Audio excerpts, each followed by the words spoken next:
It's a bloodbath, absolute bloodbath. I've seen prices come down back to those 2016 prices. Whoa. So speaking of industrial, what are you seeing right now? What's the hot asset class, size, location? Okay, what's struggling today?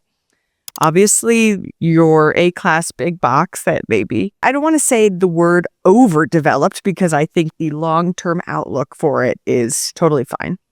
Good. But, that A-class product, 20,000 feet plus, they're struggling. I field a lot of I can speak about industrial. That's where I speak. And I can get into some land, but it's industrial land. So. Well, that's great. I'm happy to hear about industrial. I've been playing in this water world a little bit. Industrial was my bread and butter. So I'm excited to hear the nuance of what you've learned recently because I've been distracted by waterfalls.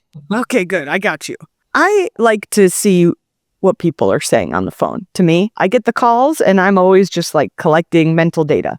So I would say, okay, it's 2026. Between 2016 to 2021, we'll say, every phone call was, I want small bay industrial multi-tenant warehouses. Okay, great. So does everybody else, mazel tov. And supply and demand has it, right? And they say in investing terminology, right? You got to zig when people zag, right? If the secret's out, you're already too late. So I found between 2016 to 2021, everybody was calling on small bay industrial.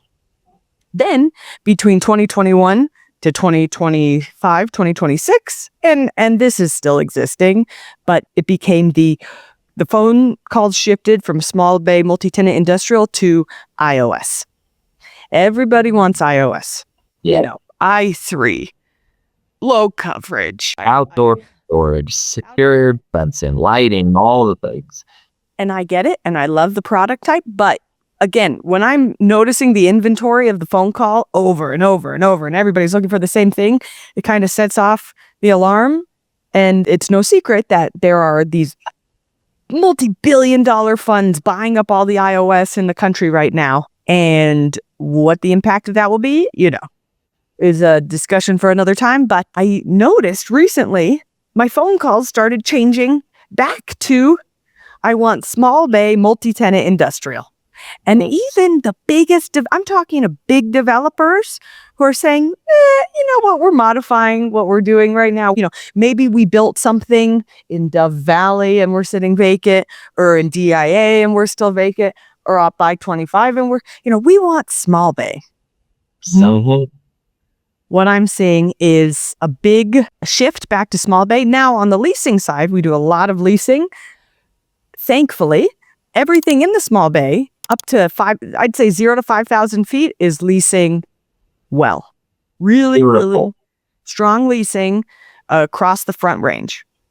Those bigger suite sizes, 10,000 feet, it's a bloodbath, absolute bloodbath. I've seen prices come down back to those 2016 prices. Whoa. A very humbling experience for landlords who, Colorado is an anomaly market. Like, we were the first state to legalize marijuana recreationally, and that had a latent material impact on our warehouses.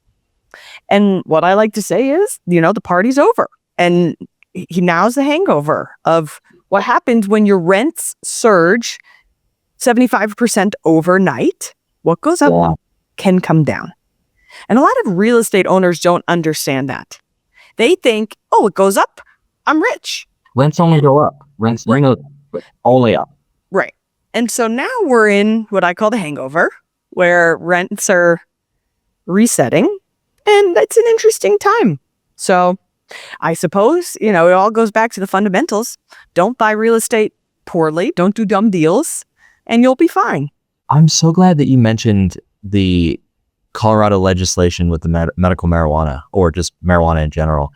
I used that moment and economic time and data to get myself into the acquisition world originally. So I'm sitting in Chicago. I'm going to go back even further in time. So it's 2016. I'm sitting in Chicago. I am actively managing all of our development accounting spend, all the draw processes, the middleman for all the money. And I'm looking at Colorado. I'm about to wrap up my master's degree, and I'm thinking, okay, I want to build walls. well, I'd like to go home to Colorado as well because I love Colorado.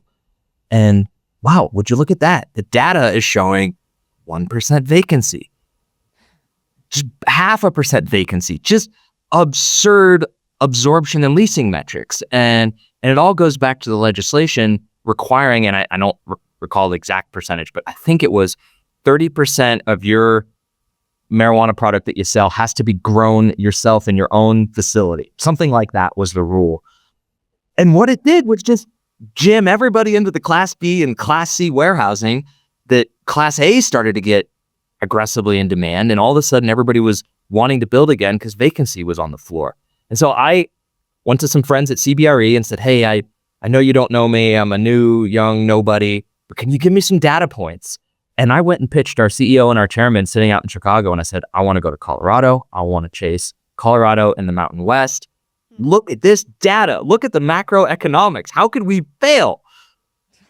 What we didn't know was that COVID was coming and it was going to throw a wrench in everybody, couple wrenches. My first project pursued in Colorado was in Death Valley. I chased and had it under control and I rezoned. It was an easy rezoning, but the site where the Blue Scope Amazon 250 or so sits today, I didn't get that one vertical, but I got it rezoned. So that was at least a minor win. But yeah, it all comes down to data and economics. It got me into the acquisition world. Not easy. And eventually I came back to Colorado and now I'm call it 85% plus focused on only Colorado. So you never know where the world's going to take you.